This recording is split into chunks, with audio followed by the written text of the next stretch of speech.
नमस्कार विद्यार्थियों, मैं हूं गिरीश कुमार साहू और पाथ आईएएस एकेडमी में आप सभी का स्वागत है। दोस्तों, इस YouTube चैनल के माध्यम से, इस ऑनलाइन प्लेटफॉर्म के थ्रू हम जो है मेंस की टेस्ट सीरीज 2023 जो कि पाथ आईएएस एकेडमी के ऑनलाइन और ऑफलाइन मोड के जरिए ऑर्गेनाइज हो रही है, उसमें जो भी पेपर्स हमारे द्वारा यहाँ पर लिए जा रहे हैं मेंस की परीक्षा को ध्यान में रखते हुए, उन सभी पेपर्स में आए हुए प्रश्नों का हम यहाँ पर विस्तार से चर्चा कर रहे हैं। और इस बात पर हम चर्चा कर रहे हैं कि कैसे हम अपने आंसर राइटिंग को और इम्प्रूव कर सकते हैं और किस प्रकार से हमें अपने उत्तर पत्र में उत्तर लिखते समय क्या ध्यान रखना चाहिए, इस विषय में पूरी तरह से विस्तार से हम बात करने वाले हैं। आज जो सेक्शन है, इस सेक्शन में आज हम हिंदी माध्यम के बच्चों के लिए मुख्य परीक्षा के हिसाब से टेस्ट नंबर 8 का जो प्रश्न पत्र है वो देखेंगे और उससे संबंधित जो भी रजिस्टर्ड जो विद्यार्थी हैं जिन्होंने अपना उत्तर लिखा है, उनके उत्तरों को देखते हुए उनके प्लस और माइनस के बारे में बात करते हुए एक अच्छा उत्तर क्या हो सकता है उस पर हम लोग आज डिस्कशन करने वाले हैं। तो पेन और पेपर लेकर के तैयार हो जाइएगा और जो भी महत्वपूर्ण बिंदु आपको लगता है कि आपके हिसाब से आप किस तरह से लिख रहे हैं और कैसा लिखना चाहिए, वो इस सेशन से आपको पता चलेगा। इस सेशन का यही महत्व है कि मेंस की 2023 के एग्ज़ाम में आप बहुत बेहतर से बेहतर परफॉर्म कर सकें।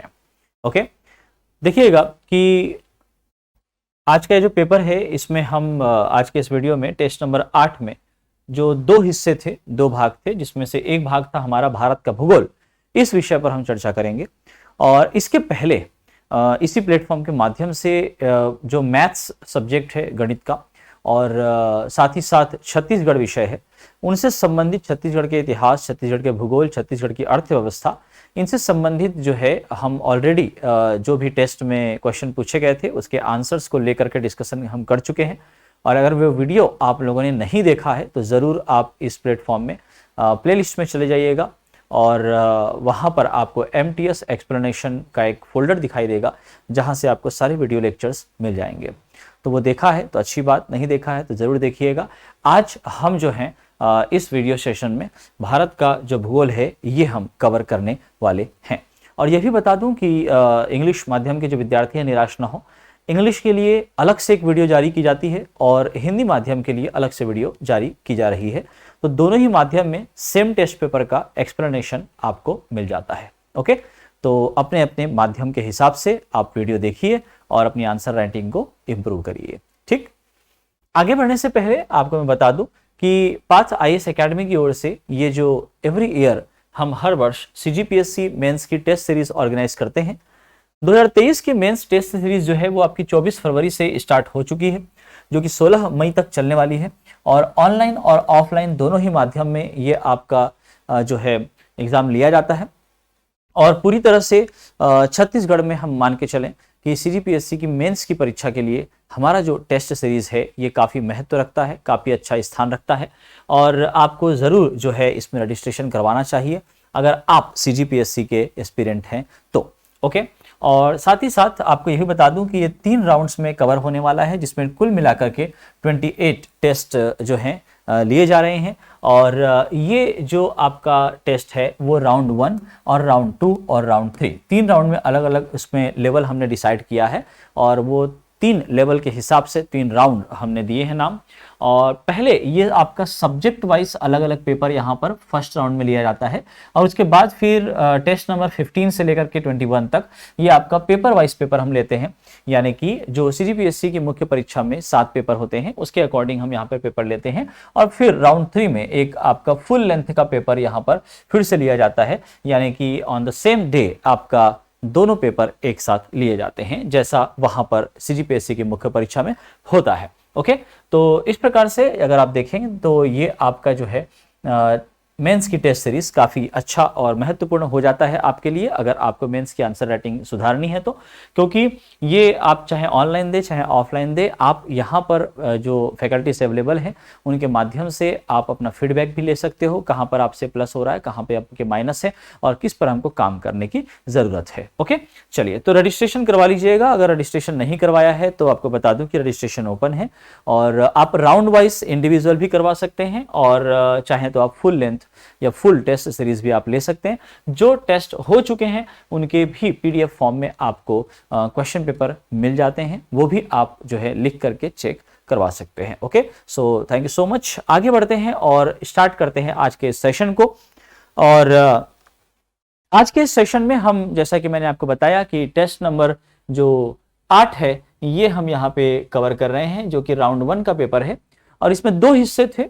ठीक है, 200 मार्क्स का ये पेपर था, जिसमें से पहला हिस्सा है आपका भारत का भूगोल जो कि आपका 100 नंबर का है और दूसरा हिस्सा हमने यहाँ पर रखा था लोक प्रशासन का, जो कि वो भी आपका 100 नंबर का प्रश्न यहाँ पे दिया गया है। तो कुल मिलाकर के 200 मार्क्स का यह पेपर टेस्ट नंबर 8, जिसमें कुल प्रश्नों की जो संख्या थी वो है आपकी 36 और 3 घंटे का समय तो आप जानते ही हैं। ओके, चलिए, और यहाँ पर सबसे पहले हम क्वेश्चंस डिस्कस कर लेते हैं कि इसमें क्या क्या पूछा गया है। भाग 1 जो आपका इंडियन ज्योग्राफी यहाँ पर इस पेपर में है, ये दरअसल जो ज्योग्राफी है ये आपका जो है पार्ट 2 में आता है। और पार्ट 2 का मतलब ये है कि यहाँ से 4 प्रकार के जो प्रश्न पूछे जाएंगे वो होंगे आपके 2 मार्क्स के, 4 मार्क्स के, 8 मार्क्स के और आपके 10 मार्क्स के क्वेश्चन यहां से आएंगे। ठीक है, तो ये 4 पैटर्न में यहां पर क्वेश्चन पूछा जाता है, 2, 4, 8 और 10। यानी कि आपको जो उत्तर लिखना है वो 30 शब्दों का लिखना है, 60 शब्दों का लिखना है, 100 शब्दों का लिखना है और 125 शब्दों का लिखना है। देखिएगा, 2 मार्क्स के जो क्वेश्चन है 30 शब्दों वाले, इसमें हमने कुल मिलाकर के यहां पर 5 प्रश्न यहां पे पूछे थे। और 5 प्रश्न क्या क्या है जरा देख लें। भारत में मृत्यु दर में गिरावट के पीछे मुख्य कारण क्या है? क्वेश्चन नंबर 2 है लौह अयस्कों के प्रमुख प्रकार के नाम लिखिए। फिर 3 है भारत के कपास उत्पादक क्षेत्र कौन से हैं? फिर नंबर 4 है पूर्वी घाट की भौगोलिक प्रकृति की व्याख्या करें। नंबर 5 है भारत की लेटेराइट मिट्टी के महत्वपूर्ण क्षेत्रों और विशेषताओं का उल्लेख करें। ये 5 प्रश्न यहां पर 2 मार्क्स यानी कि 30 शब्दों के आधार पर पूछे गए थे। और अब देखते हैं अगली स्लाइड। 4 अंकों का जो प्रश्न है यहां पर भी, जो कि 60 शब्दों के तहत लिखने होते हैं, यहां पर भी 5 प्रश्न आप देख सकते हैं। ओके, उत्तरी सरकार का विस्तार और विशेषताएं क्या है? भारत में पशुपालन के विकास में श्वेत क्रांति की भूमिका स्पष्ट कीजिए। भारत की जलवायु को प्रभावित करने वाले कारकों का वर्णन करें। भारत के बॉक्साइट उत्पादक क्षेत्रों का उल्लेख करें। भारत में उच्च कुल प्रजनन दर वाले क्षेत्र कौन से हैं? ये 4 अंकों के प्रश्न में यहां पर ये महत्वपूर्ण प्रश्न पूछे गए हैं। आप देख सकते हैं कि कितने महत्वपूर्ण क्वेश्चन हैं, क्योंकि ऐसे ही प्रश्न आपको सीजीपीएससी की मुख्य परीक्षा में दिखाई देते हैं। ओके, पिछले प्रश्न पत्रों के एनालिसिस के आधार पर ये जो प्रश्न पत्र है ये तैयार किया जाता है हमारे विशेषज्ञ टीम के द्वारा, और उसके आधार पर ही आप जो है मुख्य परीक्षा की तैयारी को मजबूत कर पाते हैं। 8 अंकों का भी यहां पर हमने 5 प्रश्न दिया हुआ है। पहला प्रश्न यहां पर आ रहा है 8 अंक में, गैर पारंपरिक ऊर्जा के स्रोत के रूप में परमाणु ऊर्जा के महत्व को रेखांकित करें। फिर है भारत में अंतरराज्यीय प्रवास का विवरण दीजिए। तिलहन का उत्पादन भारत के लिए क्यों महत्वपूर्ण है? अगला प्रश्न है भारत में खाद्य प्रसंस्करण उद्योग का वर्णन करें। और नंबर 15, भारत की जलवायु क्षेत्र भिन्न भिन्न प्रभावों के साथ बदलती रहती है, कथन स्पष्ट कीजिए। फिर आपका अंतिम जो पैटर्न है 10 अंकों का, जिसमें 125 शब्दों में हमें उत्तर लिखना होता है, यहां पर हमने 3 प्रश्न यहां पे पूछे हुए हैं। 3 प्रश्न क्या क्या है देखिएगा। प्रश्न क्रमांक 16, हिमालय क्षेत्र की विशेषताएं लिखिए। प्रश्न क्रमांक 17, भारत में जनसंख्या घनत्व की क्षेत्रीय भिन्नता एवं उत्तरदायी कारकों की चर्चा करें। और प्रश्न क्रमांक 18 है भारत में भूतापीय ऊर्जा की क्षमता पर प्रकाश डालिए। तो ये कुल मिलाकर के 18 प्रश्न यहां पर पूछे गए हैं। ओके, 5 प्रश्न 2 अंकों के, 5 प्रश्न 4 अंकों के, 5 प्रश्न 8 अंकों के, और फिर आपका 3 प्रश्न जो हैं वो आपके 10 अंकों वाले पूछे गए हैं। ओके, तो कुल मिला के देखें तो यहां पर हमें मिल जाता है 100 अंक। ओके, तो 100 अंकों का यह कुल प्रश्न पत्र में भाग 1 रखा गया था। ओके, जो कि आपका भारत का भूगोल है। तो प्रश्नों पर हमने चर्चा कर लिया है कि कौन कौन से प्रश्न कितने कितने मार्क्स के पूछे गए हैं। अब हम जो है कुछ बच्चों की कॉपीज को डिस्कस करेंगे कि उन्होंने किस प्रकार से उत्तर दिया है और कितने मार्क्स उनको मिले हैं, कहाँ रह गए, और उसके आधार पर फिर हम एक उत्तर देखेंगे। मॉडल उत्तर आप कह सकते हैं।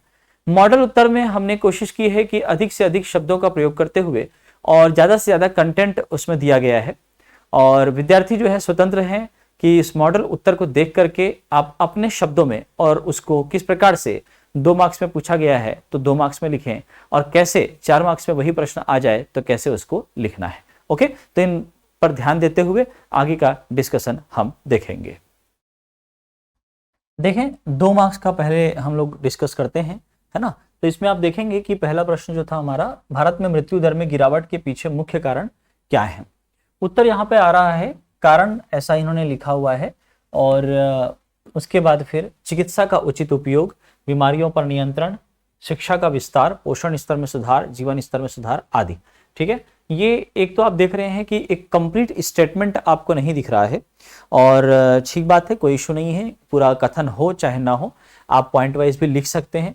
लेकिन ये जो प्रश्न आपको दिख रहा है, इस प्रश्न के जो कारण हैं, है ना, उन कारणों को भी एक एक लाइन में जो है व्याख्या की जा सकती थी तो ज़्यादा अच्छा होता, क्योंकि यहाँ पर केवल कारणों के नाम लिखिए, केवल कारण बताइए, ऐसा नहीं लिखा है ना। पीछे मुख्य कारण क्या है, ठीक है। तो मुख्य रूप से जो कारण होते हैं, जब भी ऐसा इस एकदम से मतलब कि बोला चाहिए बल दे उस शब्द पर कि मुख्य कारण, तो इसमें कारण जो आप लिख रहे हैं केवल उसमें प्रायोरिटी के हिसाब से, यानी कि प्राथमिकता के हिसाब से प्रमुख कारण को ही लिखिए और उसको एक एक लाइन में थोड़ा सा डिस्क्राइब करने का प्रयास करें।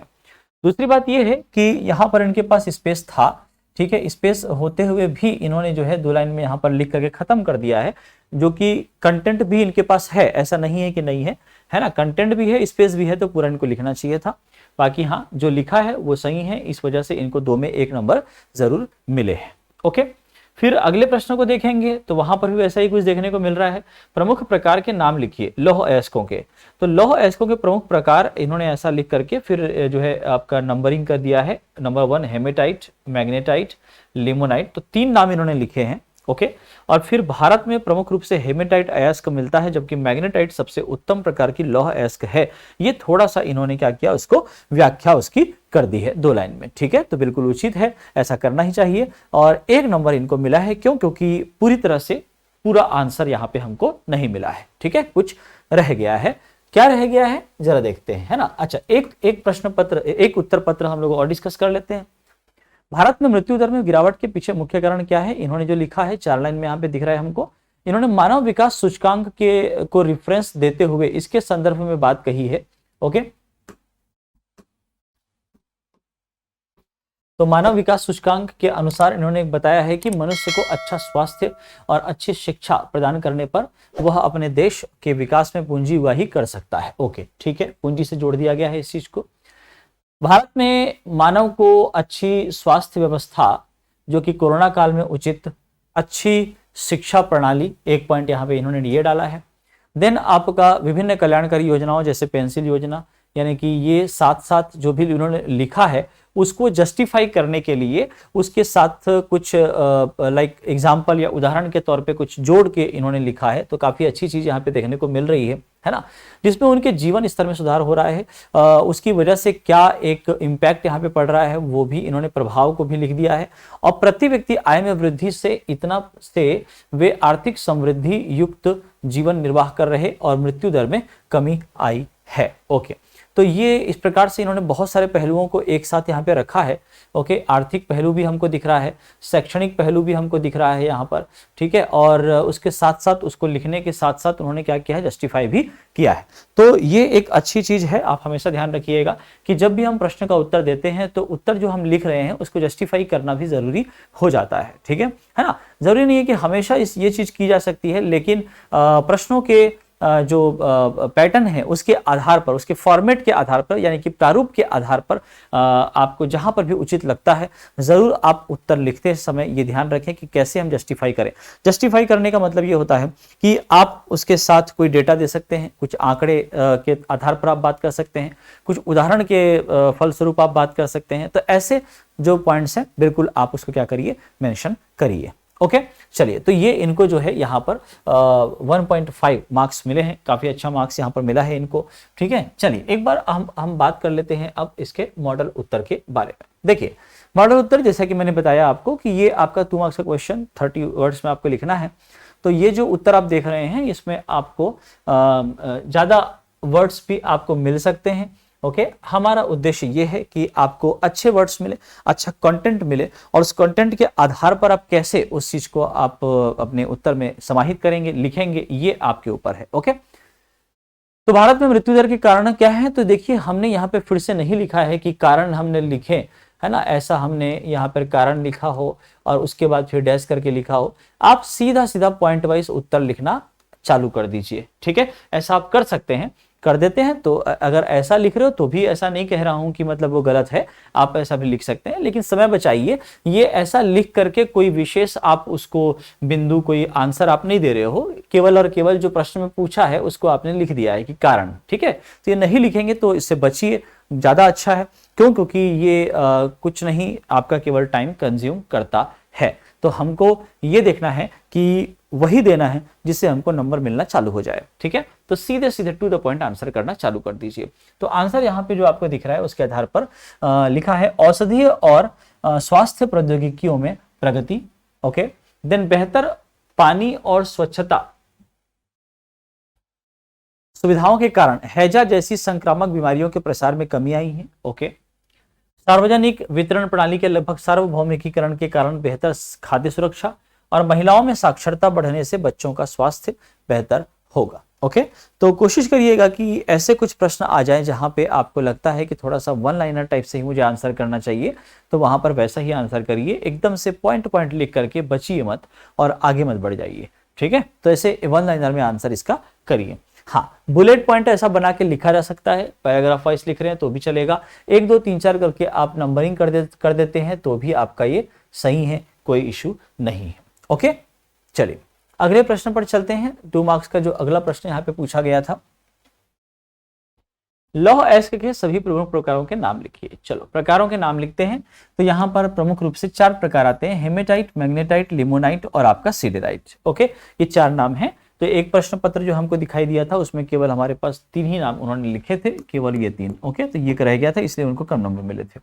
चलिए अब इतना लिखने के बाद इनका कुछ जो है विशेषता यहाँ पर हमने लिख दिया है। ओके, जैसे कि 70% से अधिक धात्विक लोहे के साथ दिखने में लाल, ये 2 पॉइंट यहाँ पे मिला दिया गया है।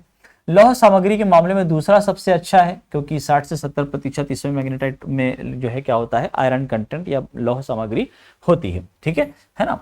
फिर लिमोनाइट में 40 से 60 होता है, धात्विक है, लौह सामग्री के साथ पीलापन लिए हुए होता है। और सिडेराइट जिसमें कि आपका 40% से भी कम लोहा की उपस्थिति होती है, और इस वजह से ये निम्न गुणवत्ता होती है और आर्थिक रूप से भी अलाभकारी है। ओके, यानी कि इकोनॉमिकल इंपॉर्टेंस इसका क्या है, कम है। ओके, तो इस प्रकार से आप देख सकते हैं कि नाम लिखिए बोला था, ठीक है, लेकिन प्रमुख प्रकार हैं तो प्रकारों के नाम लिखने के साथ साथ वन लाइनर उनका जल्दी जल्दी जो है हमने क्या किया, उसमें कितना आयरन कंटेंट होता है, यानी कि लोहे की मात्रा, लौहांश की मात्रा कितनी होती है वो आपने लिख दिया, और जो है आपका उसके कुछ कैरेक्टरिस्टिक्स लाइक क्वालिटी में कैसा है, दिखने में कैसा है, इस प्रकार से एक बेसिक नेचर, उसका फिजिकल नेचर वो यहाँ पे बताया गया है, ठीक है, भौतिक अवस्था के बारे में। ओके, तो इस प्रकार से अगर उत्तर लिखते हैं तो बेहतर उत्तर आपका आ सकता है, ठीक है ना। चलिए 2 मार्क्स के हमने डिस्कस कर लिए हैं, अब हम 4 मार्क्स के उत्तर पर डिस्कशन करते हैं। ओके, देखें 4 मार्क्स में पहला प्रश्न हम लोग ले लेते हैं, उत्तरी सरकार का विस्तार और विशेषताएं क्या है, ये हमारा जो है यहाँ पर प्रश्न है। देखिए पहला उत्तर ले लेते हैं। उत्तरी सरकार का विस्तार, जैसा कि हमेशा एक पैटर्न फॉलो कर रहे हैं ये, है ना, एक ऐसा लिख करके डैश करके वो लिख रहे हैं आंसर। ठीक, प्रायद्वीपीय क्षेत्र में पूर्वी भाग में स्थित है। ओके, यह उड़ीसा और आंध्र प्रदेश राज्य को मिलाकर उत्तरी सरकार क्षेत्र कहलाता है। तो एक विस्तार उन्होंने बताया है कि कौन सी दिशा में है, कहां से कहां तक है, या कौन सा राज्य यहां पर आ रहा है। फिर विशेषताएं इन्होंने लिखा है, जिसमें डेल्टाई क्षेत्र का वर्णन ये कर रहे हैं। महानदी गोदावरी आदि के कारण डेल्टाई क्षेत्र है। खनिजों से परिपूर्ण क्षेत्र है। पर्यटन हेतु आवश्यक है। उद्योग राउरकेला हीराकुंड बांध आदि उपस्थित है। कोयला बॉक्साइट टीन की उत्पादकता है। वन संपदा से संपन्न क्षेत्र है। खाद्य पदार्थों का उत्पादन हेतु उचित जलवायु। ओके, तो एक आंसर के इसको समझने का प्रयास करिएगा कि कैसा आंसर यहाँ पे आ रहा है। इन विशेषताओं में देखिए इन्होंने जो है प्रमुख रूप से अगर देखें, है ना, तो जलवायु से संबंधित कुछ बातें, है ना, रिवर सिस्टम से संबंधित कुछ बात, डेल्टाई क्षेत्र ये इनका वर्णन किया, यहाँ के खनिज के बारे में लिख दिया, उद्योग के बारे में लिख दिया।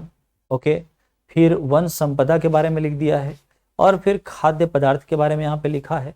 इधर यदि आप देखेंगे आपका पर्यटन को भी यहाँ पे समाहित कर दिया है इन्होंने। ओके, है ना, कुछ हीराकुंड बांध ये जो है आपका नदी बांध परियोजना के बारे में इन्होंने लिखा है। तो इस प्रकार से इन्होंने आंसर लिखने का प्रयास यहाँ पे किया है। ओके, तो जो प्रश्न था कि उत्तरी सरकार का विस्तार और विशेषताएं, तो विशेषताओं को भौतिक रूप से हम इसी तरीके से ही बांट के लिख सकते हैं जैसा कि यहाँ पे आंसर यहाँ पर आया है। ओके, तो काफी अच्छा इसका उत्तर माना जा सकता है। हाँ, व्याख्या थोड़ी सी और कम लग रही है।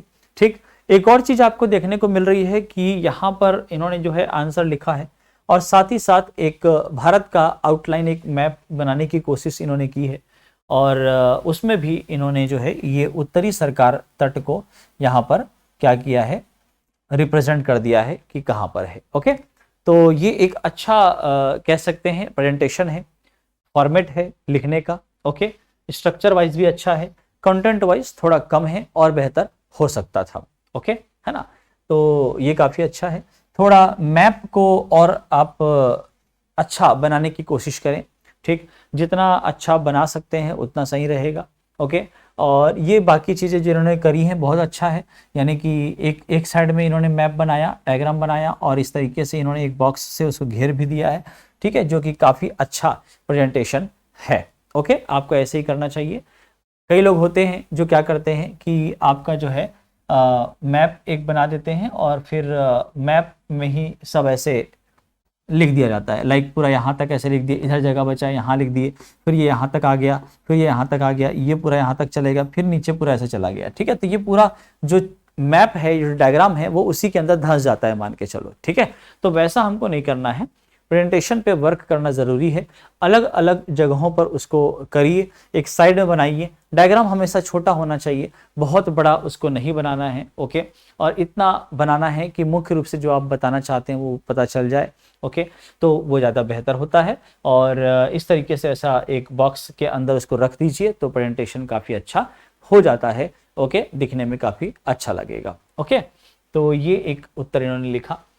अगला उत्तर एक प्रश्न और देख लेते हैं हम लोग। भारत में पशुपालन के विकास में श्वेत क्रांति की भूमिका स्पष्ट करें। ये जो श्वेत क्रांति वाला जो चैप्टर है, अगर देखा जाए तो ये छत्तीसगढ़ के अर्थव्यवस्था, भारत की अर्थव्यवस्था, दोनों में एक महत्वपूर्ण प्रश्न है, मान के चलें। जितनी भी टाइप की क्रांति हैं, चाहे वो श्वेत क्रांति हो, नीली क्रांति हो, ये सब चीज़ें आपको जो है पता होनी चाहिए, उसके बारे में सबके लिए लिखने में आता है। हरित क्रांति बहुत इंपॉर्टेंट हो जाता है ना, दो इसके जो चरण हैं अलग अलग, वो सब कुछ आपको बेहतर तरीके से उसका उत्तर लिख के रख लेना चाहिए। ठीक है, ऐसे प्रश्न आते ही हैं। भारत में पशुपालन के विकास में श्वेत क्रांति की भूमिका क्या है, तो इन्होंने जो है 1970-80 का एक जो है रेफरेंस दिया है यहाँ पर। ओके, और दशक में श्वेत क्रांति की बात कही है। दुग्ध उत्पादन में वृद्धि का विकास हुआ है। इसके प्रणेता वर्गीस कुरियन जी थे। ओके, ये इन्होंने नाम लिखा। दूध उत्पादन को बढ़ाने के उद्देश्य से कुरियन जी को एनडीडीबी का अध्यक्ष बनाया गया था। ओके, ये जो एनडीडीबी इन्होंने लिखा है, ये अंग्रेजी वर्ड इन्होंने एक लिखा है ना, इंग्लिश लेटर में लिखा हुआ है। बेहतर ये होगा कि ये पूरा नाम आपको नहीं भी पता है तो आप जो है इस तरीके से लिखने का प्रयास करें, है ना, एनडीडीबी। ओके, ऐसा लिख लीजिएगा तो ये ज़्यादा बेहतर है ना, क्योंकि जब हिंदी माध्यम का आप लिख रहे हैं तो आपको अवॉइड करना होता है, ऐसा आप वर्ड यूज़ ना करें जो इंग्लिश में हो। ठीक है, चाहे आप स्पेलिंग बना के लिखना चाह रहे हो, चाहे शॉर्ट फॉर्म में लिखना चाह रहे हो, इंग्लिश वर्ड आपको यूज़ नहीं ही करना है। ओके, पूरी तरह से हिंदी में ही उसको आप लिख सकते हैं। ठीक, तो ये हो गया। उन्होंने श्वेत क्रांति में वृद्धि हेतु पशुपालन को महत्व दिया। गाय, भैंसे, बकरी, भेड़ों आदि पशुओं का उचित प्रबंध किया गया। इनके लिए उचित पोषण की व्यवस्था की गई। आधारभूत खाद्य, चिकित्सकीय सुविधा आदि प्रदान की गई। उचित रख रखाव व देखभाल किया गया। ओके, ये उत्तर यहाँ पर इन्होंने लिखा है। चलिए देखते हैं कि इसका सही उत्तर और क्या अच्छा हो सकता है। विस्तार और विशेषताएं। पश्चिमी तटीय मैदानों की तुलना में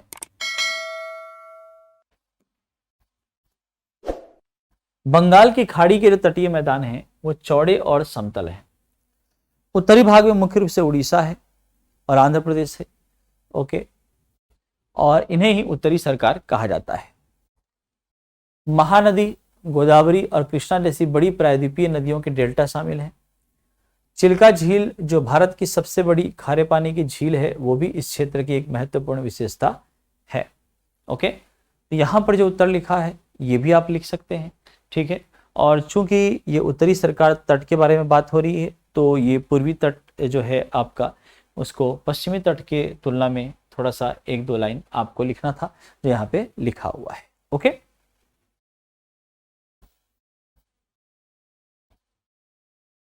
मैप आप एक बनाइए। ठीक है, यहाँ पर एक कलर रिप्रेजेंटेशन हुआ है, इसको आप जो है आप इस तरीके से बना सकते हैं, लाइक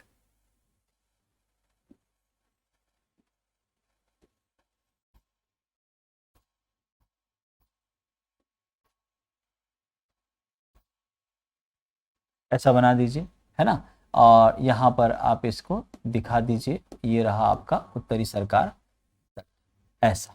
ओके, छोटा सा, है ना, तो ये आपका काफी एक अच्छा प्रेजेंटेशन यहाँ पे हो जाता है।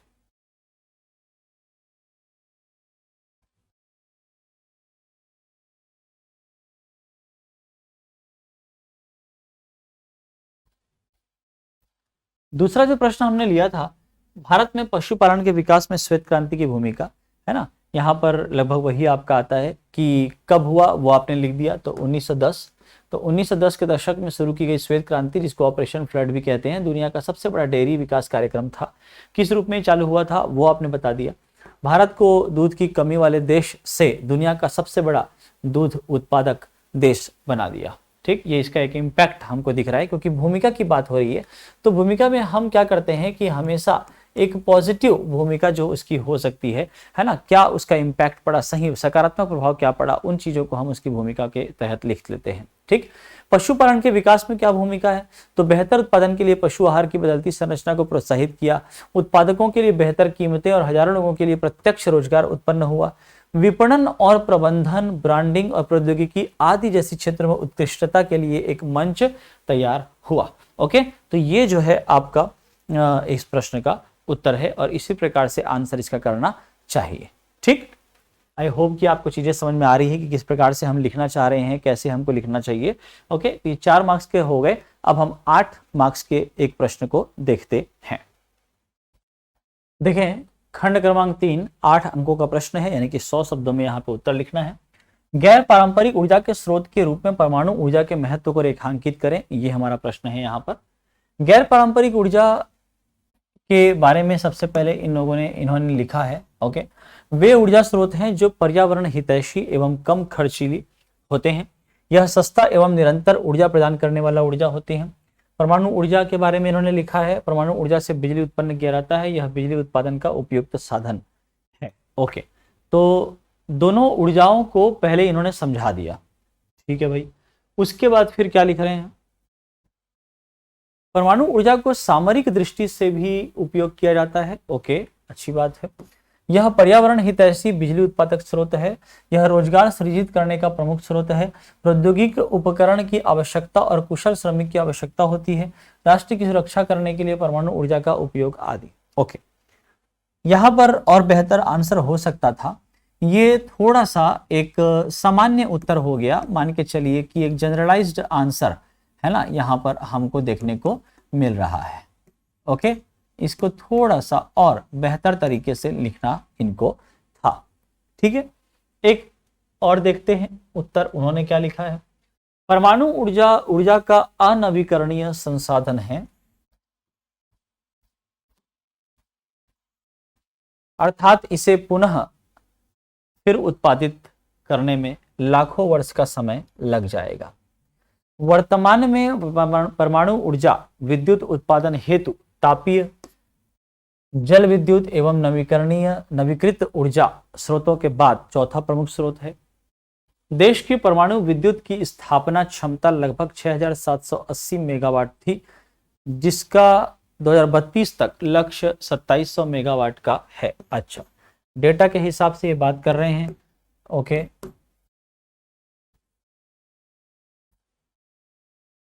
इसको बढ़ाने की बात हो रही है।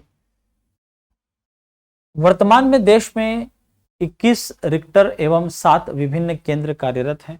परमाणु ऊर्जा प्राकृतिक रूप से प्राप्त रेडियो एक्टिव पदार्थों जैसे थोरियम, यूरेनियम के नाभिकीय संग्रहित ऊर्जा से प्राप्त होती है। ओके, वर्तमान में गर्म पानी से उबलते reactor, Tarapur press heavy water reactor, okay, Rawatbhata, Kakrapar जैसे क्षेत्रों में फास्ट ब्रीडर रिएक्टर, कलपक्कम जैसे क्षेत्रों में विभिन्न तरीकों से विद्युत उत्पादन किया जाता है। भारत में बिजली उत्पादन का 5वां बड़ा स्रोत नाभिकीय ऊर्जा है। इंडियन न्यूक्लियर एनर्जी प्रोग्राम के अंतर्गत संसाधनों का प्रयोग एवं अपशिष्ट का न्यूनतम उत्पादन के लिए 3 स्टेज का ब्रीडर रिएक्टर उपयोग किया जा रहा है। ये थोड़ा सा करंट को जोड़ते हुए इन्होंने अपना आंसर लिखने का प्रयास किया है। ओके, देखते हैं इसका उत्तर हम क्या देख रहे हैं। परमाणु ऊर्जा बिजली उत्पादन के लिए परमाणु प्रतिक्रियाओं का उपयोग है। वर्तमान में परमाणु ऊर्जा से अधिकांश बिजली परमाणु ऊर्जा संयंत्रों में यूरेनियम और प्लूटोनियम के परमाणु विखंडन द्वारा उत्पादित की जाती है। भारत वर्तमान में अपनी ऊर्जा आवश्यकताओं का 2.8% परमाणु ऊर्जा से प्राप्त करता है। ओके, ये एकदम सही डेटा यहाँ पर दिख रहा है हमको। ठीक है, जो आपके पास जानकारी होनी चाहिए थोड़ी बहुत इस प्रकार से।